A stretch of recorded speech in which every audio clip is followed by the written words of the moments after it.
हारे का सहारा media group पर आपका बहुत बहुत स्वागत करता हूं। होली का त्यौहार है।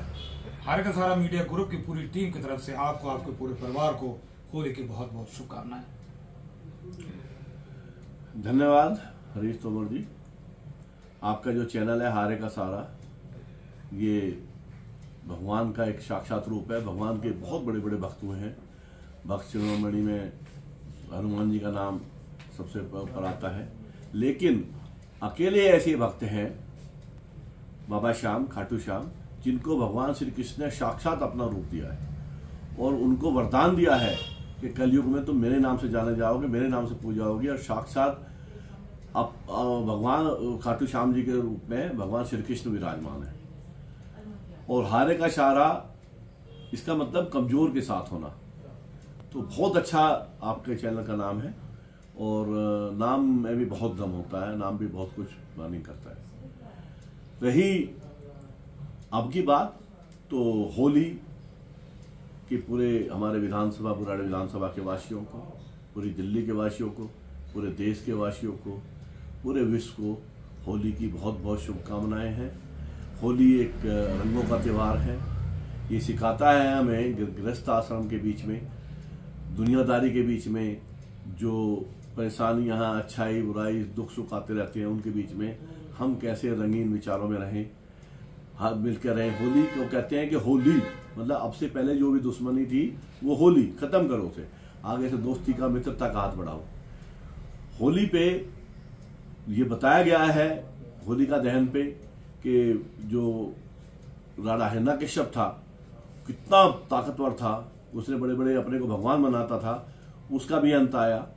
और उसने अपनी बहन होलिका को, जिसको भगवान का साक्षात वरदान था कि भाई ये नहीं जलेगी, वो जल गई। और भगवान के भक्त प्रहलाद जो है, हिरण्यकश्यप के पुत्र, वो बच गए। उनके जो दादाजी थे राजा बलि थे, वो भी बड़े भक्त थे भगवान विष्णु के।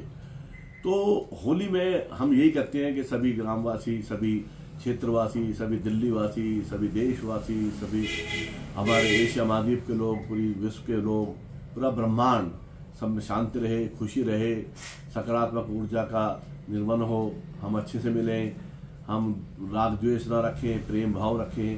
प्रेम फैलाने से ही प्रेम फैलता है। तो ये बहुत अच्छा शुभ अवसर है। होली के अवसर पे मैं अभी सब क्षेत्रवासियों को सकारात्मक तरक्की की, खुश रहने की सबको शुभकामनाएं और बधाई देता हूँ। होली को हम सब मिलकर मनाएं। त्यागी जी, धन्यवाद। छोटा सा मेरे जहन में एक सवाल आ रहा है कि आप इतने अध्यात्म लोग हैं, आप जो है पारिवारिक राजनीतिक क्षेत्र में भी हैं और आप गवर्नमेंट जॉब से रिटायर्ड भी हैं। सवाल ये है कि जो अध्यात्म के बारे में जैसे बोलते हैं कि ये सच्चाई की दुनिया है, सच्चाई पे चलना चाहिए, हिरण्यकश्यप का भी एग्जाम्पल दिया आपने। लेकिन आज वहीं अगर सच्चाई को देखें तो क्या सच्चाई के दौर में राजनीति की जा सकती है? क्या सच्चाई के दौर में होली के ऊपर उपदेश दे के होली खेली जा सकती है? क्या हम बुराड़ी के क्षेत्र को ही अगर ले लेते हैं तो क्या हमारी बातें वो इस तरह से ले लेते हैं? कहीं ना कहीं कुछ तो है जिसके लिए किसी को अवतार लेना पड़ेगा या फिर ठीक करना पड़ेगा। क्या कहते हैं आप? देखिए, अच्छे बुरे तो इस भगवान निराकार ने ये दुनिया रची, ब्रह्मांड बनाया, जो साकार रूप दिए ब्रह्मा विष्णु महेश और आदि शक्ति माता को। इसके बाद ये दुनिया का संचालन हुआ, ये दुनिया बनी, अपना चक्र चलाया, अपना खेल चलाया भगवान ने। तो इसमें दुख सुख सब में होते हैं। अच्छे बुरे लोग सदा थे, सतयुग में भी थे, द्वापर में भी थे, त्रेता में भी थे। अब कलयुग चल रहा है, तो युगों का अपना प्रभाव होता है। अब कलयुग चल रहा है, जैसे जैसे कलयुग बढ़ेगा ये राग द्वेष मनमुटाव ये बढ़ेंगे। हाँ, ये जरूर है कि कलयुग में नाम बड़े अच्छे अच्छे लिए आते हैं। सब कहेंगे नहीं, हम भगवान को मानते हैं, ईमानदारी करेंगे, सच्चाई करेंगे, लेकिन वो बाद में फिर वही लोग पीठ छुपी में छुरा भी सूंघते हैं, भगवान के नाम पे लूटते भी हैं।